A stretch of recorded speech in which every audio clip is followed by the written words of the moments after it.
Hello everyone, welcome to Apti Plus Academy for Civil Services. This is a video on daily news and editorial analysis, which I'll be covering from the Hindu and Indian Express. So the most important news and editorial of the day that is relevant for both prelims and mains examination will be discussed in this session. Let's get started with news topic list. Today is 8th of June. The first news is 4th State Food Safety Index, something very important. Second, Centre unveil India's first national air sports policy, which is again going to be important for your mains and prelims examination. Third, India looking forward to join the nuclear supply group. Fourth, freeze on new IS deputation rule. We'll see the detail about this, how it is impacting the cooperative federalism of our country. Fifth, government amend rules to widen CDS selection pool, that is the Chief of Defence Staff. And last is an editorial, the weight of GST Council ruling. So this is an editorial. Today I'm discussing 6 news total because all this news are relevant for your examination. Apart from the news and editorial discussion, at the end of this video, there will be MCQ based questions. These questions will be based on current affairs that will help you for the upcoming prelims examination. So without any further delay, let's get started. And if you are new to our channel, do not forget to subscribe Apti Plus Academy for Civil Services on YouTube. If you like this video, if you find this video informative for your examination, do not forget to press a like button. The first news of the day, that is 4th State Food Safety Index, something important for General Studies Paper 2, Government Policies and Intervention for the Development of Various Sectors and Issues Arising from it, Design and Implementation. It is also important for the same paper, General Studies Paper 2, where the subtopic is issues related to management of health. So on the occasion of World Food Safety Day, the Union Health Minister has released Food Safety and Standard Authority के जो 4th State Food Safety Index है, जो कि Food Safety FSSAI जिसके short form में जाना जाता है, it has released the 4th State Food Safety Index. So this SFSI measures the performance of the states on the basis of 5 parameters that is set by the Union Health Ministries. Now the rating is done on the Food Safety Standard Authority of India. Accordingly उनके जो parameters हैं उसके accordingly हर states की rating की जाती है. Now what is the aim of this index? So the index, which was actually started in 2018-19 with an aims to have a galvanized states to work towards ensuring safe and nutritional foods to all citizens, measures the performance of the state across the 5 parameters of the food safety.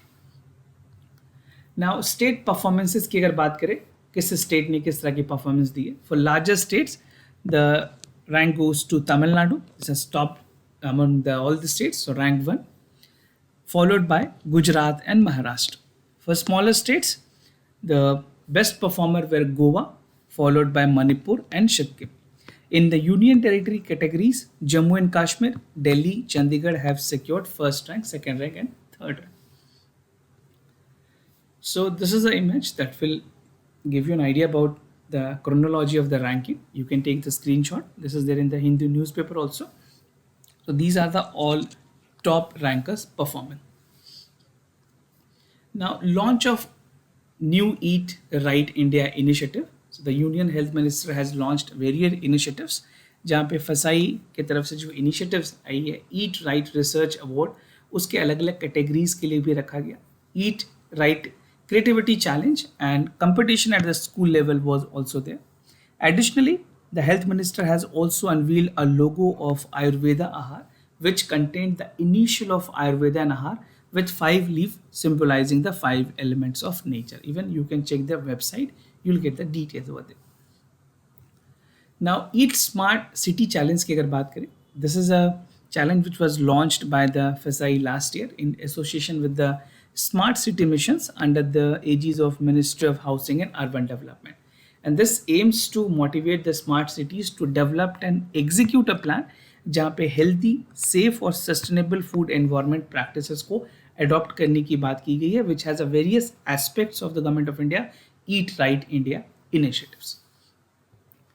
Now the other news, that is Centre unveils India's first national air sports policy, something important for General Studies Paper 2, Government Policies and Intervention for the Development of Various Sectors and Issues Arising from it, Design and Implementations.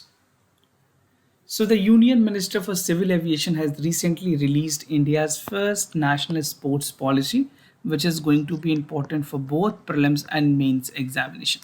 Right.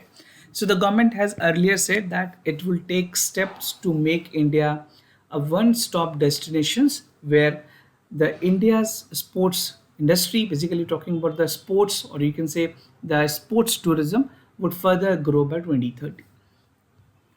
Now, what is the aim of this policy? The policy aims to promote sports activities such as aerobatics, paragliding और skydiving, जो कि western countries के comparison में India में काफ़ी कम है. Now, the policy covers such sports actions or sports activities which include aerobatics, model proctory, experimental aircraft, balloon, droning, ये सारे यहाँ पे लिस्ट हैं. You can pause this video and you can check it out. Paragliding और paramotoring जैसे भी activities included हैं. Now, Air Sports Federation of India की formation की जाएगी under the new rule. So, Air Sports Federation of India will be the apex governing body for air sports in our country, right? So, take a note of this. You can expect a statement-based question on the prelims.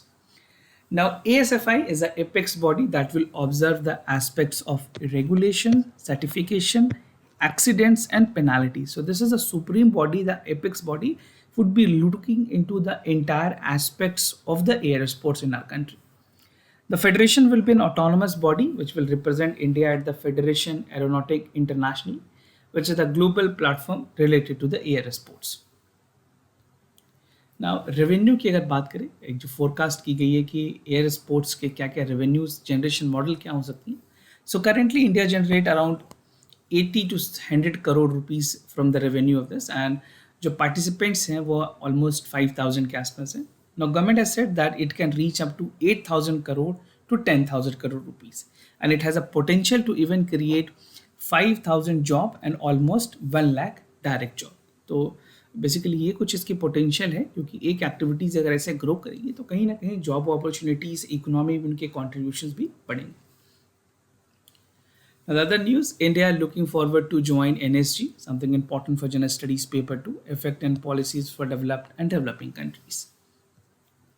So, recently while addressing the Foreign Diplomatic Corps, India के जो External Affairs Minister है, Mr. S. Jaishankar, he has said that India is looking forward to join the Nuclear Supply Group, also known as NSG, right? So, this is to overcome the political impediments that India is facing in terms of the global interest. So this event was hosted by Ministry of External Affairs to mark 8 years of the Narendra Modi government, that is the present government. Now, call for the rule-based order. Basically, the entire ministry is looking forward to strengthen our rule-based order, जहाँ पे ये inclination की जाएगी India की that we are on a line, we are on the parameter, we are on the pace where the rule-based order should be promoted. And the minister said that India's membership to the MTCR, that is Missile Technology Control Regime, and Australia Group as well as Wassenaar Agreement are significant, which give a conviction to other countries also that India respects the rule-based order, right? And all this grouping are multi-export control regime. As a nation with substantial nuclear supply or industries, India is also looking forward to join the NSG, जो कि आने वाले time में खास करके India के लिए भी काफ़ी हेल्पफुल होगी और दूसरे मेंबर कंट्रीज़ को भी हेल्प करेंगे. बट अभी जो इसके पॉलिटिकल इम्पेडिमेंट्स हैं, खास करके चाइना की तरफ से जो जिसने ब्लॉकेज करने की कोशिश की है इंडिया के प्रेजेंस को वहाँ पे, so that is something not under the global interest. This is what India has advocated in its stand. Now about nuclear supply group, NSG है क्या, 48 मेंबर्स की टोटल ग्रुप है, लीग क्लब है, that is dealing towards the nuclear technology and even contribute to the non-proliferations of nuclear weapons. So total 48 members group hai, set up in 74 to counter India's nuclear test, and India has sought NSG membership since 2008, but India is not a member. MTCR की अगर बात करें 34 total groups हैं जो कि इसके लिए हैं. It was set up in 1987 by Canada, France, Germany, Italy, Japan, UK and US. And India has also applied for the membership in 2015 and request was not considered. So these are the two factual points that is important for your examination. Now, opposition by China, खास करके India ने जो applications दी हैं NSG को join करने के लिए, China has oppose this and they do not set that basically China कभी भी नहीं चाहेगा कि इंडिया उस तरह की चीज़ों को बेसिकली मेंबर बने. So China has been stantly opposing the NSG bid primarily on a ground that India is not signatory to the Nuclear Non-Proliferation Treaty, जो NPT है उसके signatory नहीं है India. And it also made that India's entry into the group would difficult as NSG work on the principle of consensus. तो सारे countries जो member countries हैं उनके consensus के बाद ही India को membership मिल सकती है. So in this message, China aims to blockage the Indian membership in the NSG, and even this is something which is creating a political impediments for India to get into the entry for the NSG. Moving to the other news of the day, that is freeze on new IS deputation rule, something important for General Studies Paper 2, government policies and intervention for the development of various sectors and issues arising from its design and implementations. So the Department of Personnel and Training, in its reply to an RTI, has said that government has freezed the new IS deputation rule that was recently amended by the central government. In the new rule, the NOC, or you can say the permission of state, was not mandatory for a deputation of an IS officer. ये rule बनी थी recently. I think most of you must be aware of this. Now जो proposed amendment थी उसमें central government ने ये rationale दी कि government इसलिए चेंजेस को कर रही है ताकि जो डेपुटेशंस हैं उसको सेंट्रल गवर्नमेंट कंट्रोल कर पाए आईएएस ऑफिसर से related. Now, while the DOPT has said that amendment seeks to overcome the shortage of IAS officer which is there in the union government, specially जितने मिनिस्ट्रीज हैं उनमें जो secretaries, under secretary, joint secretaries हैं उनमें काफ़ी post अभी खाली हैं. उस चीज़ को रेगुलेट करने के लिए गवर्नमेंट ने ये रूल लाए थे बिकॉज बहुत सारे ऐसे स्टेट्स हैं जो एनओसी नहीं देते हैं ऑफिसर्स को वापस कार्डर से मिनिस्ट्रीज में आने के लिए या फिर यूनियन गवर्नमेंट को सर्व करने के लिए. So that is again another level of dispute that is arising. Now disagreement from some state government. So the proposal which was there was considered to be a Darkorian rules by the Bengal Chief Minister and CS protested. Mamata Banerjee has protested in this regard. And so far 8 states which include Odisha, Meghalaya, Jharkhand, Rajasthan, West Bengal, Kerala, Tamil Nadu and Telangana have opposed the move of the government. Right? Now present provision on deputations की अगर बात करें country जो states हैं वो veto करती हैं किसी भी आईएएस और आईपीएस ऑफिसर के सेंट्रल डेपुटेशन को और उनकी ऑब्जेक्शन या फिर एनओसी मैंडेटरी होती है किसी भी ऑफिसर्स को डेप्यूट करने के लिए सेंट्रल डेपुटेशंस में. The propose amendment would take away this power from the state which is again a question and even a question that has raised that this will somehow undermine the cooperative federalism in our country. Now, multiple issues बताए गए हैं. The proposal was to move the union government that is facing an acute shortage of IAS, IPS and IFS officer, that is Indian Forest Services officer, despite existing state not responding to the adequate number of the central deputations. Now, in many cases, these officers are not willing to serve the union government. बहुत सारे ऐसे officers हैं, they want to remain there in the state cadre and not to join the central government. Now, DOPT said that only 10% of mid-level IAS officers were posted, and the union government in 2021 has said that a sharp fall has been seen up to 90% since 2014. Now, government amended rules to widen the CDS selection pool, that is Chief of Defence Staff. This post is vacant after the demise of General Rawat, who was the first CDS. So, this is important for General Studies Paper 3, various security forces agency and their mandate. Recently, the central government has amended the rule for the selection of Chief of Defence Staff. यहाँ पे जो changes की गई है, this will widen the selection positions. जो candidature होगी इस positions के लिए, उसकी जो ambit है वो काफ़ी ज़्यादा बढ़ेगी. The post of Chief of Defence Staff had been lying vacant since the death of the General Bipin Rawat in a helicopter crash, which we have seen last year December में ये ऐसी incident हुई. Now, क्या rule में changes किए गए हैं? Any serving और retired lieutenant general, air marshal और vice air under the age of 62 is eligible for the appointment for the post of Chief of Defence Staff.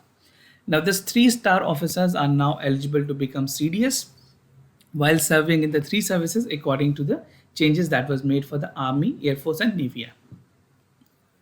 Now, these changes were made on the rule that sees the government beginning the process of the next Chief of Defence Staff, which is again taking care of all the national security challenges, and it's a very important post for the basically India की अगर बात करें, India के defence security को देखते हुए जो सारी चीज़ों की इंटीग्रेशन होती है उसके लिए CDS की बहुत ही अहम रोल है। एक्सटेंशन ऑफ सर्विसेज भी की गई हैं इस नए रूल के अंदर। So the new rule further set that the government में extend the services of chief of defence staff further and it will, if deemed necessary, it can go ahead with 65 year of age, and identified notification were issued under the Army Act 1950 and Navy Act 1957. So ये कुछ changes propose किए गए हैं ताकि जो age है वो 62 से 65 की जा सके। The tenure of 3 services chief in the past 3 year of the service when they turn 62, whichever is earlier. And it is learned that the recently retired army officer could be the contention in the race for the CDS also. क्या mandate है chief of defence staff की? How does it function? So the key mandate of chief of defence staff is to facilitate the restructuring of military commands for optimal utilization of resources, bringing jointness in operations तीनों forces के, including the establishment of threat command. Now the CDS is the most senior, most uniformed rank in our country. Very important point. Those of you who are preparing for CAPF examination, उनमें के लिए इस तरह के questions काफ़ी important हैं. And among all, only 4-star officer are the CDS. अब 3 stars भी अलाउ किए गए हैं। बाकी जो चीफ होते हैं, आर्मी चीफ, नेवी चीफ और एयर चीफ होते हैं, इनको भी पहले अलाउ किया जाता था। 3 stars के ऑफिसर्स भी एलिजिबल होंगे to become the CDS। Now moving to the editorial of the day, the weight of GST Council ruling. The Supreme Court has recently ruled it. Important for General Studies Paper 2, structure, organization and function of executive and judicial. So under this editorial, I'll be simplifying this editorial into 4 important subheads, that is Supreme Court observation, constitutional provisions, Article 279A and the way forward. The entire editorial focuses upon the GST Council mandate. So recently the Supreme Court in its judgment by Union of Indian versus Mohit Mineral Private Limited, there's held that GST Council की जो decision है वो binding नहीं होगी, ना तो central government पे ना ही स्टेट गवर्नमेंट पे। ऐसे सुप्रीम कोर्ट की रीसेंट रूलिंग आई है, right? This ruling become very important for your upcoming mains also. Those of you who are appearing for mains, make sure आप इस पे जरूर पॉइंट्स बना लें। The GST has subsumed all indirect taxes, this is all we know, this started in 2017 and the supreme court in this landmark ruling has struck down the levy of IGST। जो भी importers होते हैं, जो उनके ocean freight services हैं, उन पे जो IGST लगती है, उनको कोर्ट ने कहा है कि वो वैलिड नहीं है, बिकॉज डुअल टैक्सेशन और डबल टैक्सेशन का केस बनता है। The Gujarat high court in Mohit mineral versus private limited has also struck down the levy of IGST unconstitutional ultra vires of the IGST act, because this is a case of double taxation. Now the Supreme Court observations, the recommendations on the GST Council are the product of the collaborative dialogue where union and state government are recommendatory in nature. Supreme court ने कहा है कि जो भी GST council की ruling आएंगी वो एक रिकमेंडेशंस के तौर पे होंगी, मैंडेटरी नहीं होंगी।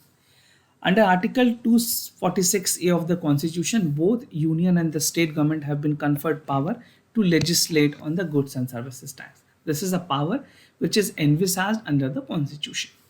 Now to this regard, recommendation of the GST council are as binding would disrupt the fiscal federalism. खास करके जो फिजिकल फेडरलिज्म है कंट्री की, अगर ये बाइंडिंग नेचर में हो जाए तो फिर उसकी वजह से होगा क्या कि जो प्रॉब्लम्स हैं that will again going to arise. So the GST council with its binding nature would definitely hinder the functioning of both states and the central government. Article 246A, which was introduced by the Constitutional Amendment Act of 2016, has come up that the Parliament and the state legislature with concurrent power to make laws with respect to the GST. Now, this is what a brief about what we are discussing. The Parliament, state legislature have simultaneously power in terms of legislating the GST. Recommendation of GST is based on the collaborations, and Indian federalism is the dialogue between the states and the center, right? And GST council must ideally function in a harmonized manner. This is what the recent Supreme Court judgment has ruled. Now कुछ constitutional provisions की अगर बात करें, 246 जैसे मैंने आपको बताया ये प्रोविजन है, कंकरेंट पावर देती है पार्लियामेंट और स्टेट लेजिस्लेचर को रूल्स बनाने के लिए with regard to the GST.